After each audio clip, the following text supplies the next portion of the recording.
from our membership page recently contacted me, and she said she was having problems with her horse preparing it for a ranch trail. The horse was just not relaxed and confident with it, especially when the horse saw the rope out of the offside eye. I thought I'd do a video on this, and this video isn't just for preparing for a ranch class.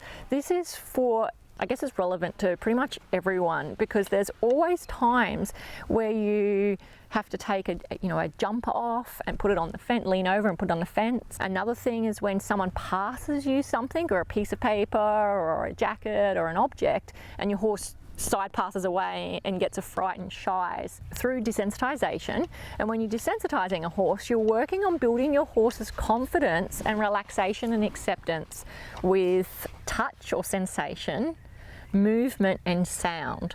So main things we're going to be working on is building their confidence with the movement of the object and also the sound that that makes, and draw him to it, because that way he's coming to the object, I'm not taking the object to him, so it builds his curiosity and confidence. He's come up, he's moved his feet, so that's okay. I'm just going to keep going, stay in position, let him drift, say nah.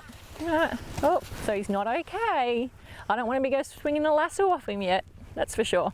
Not okay, not okay. If I have to, I can go down in intensity.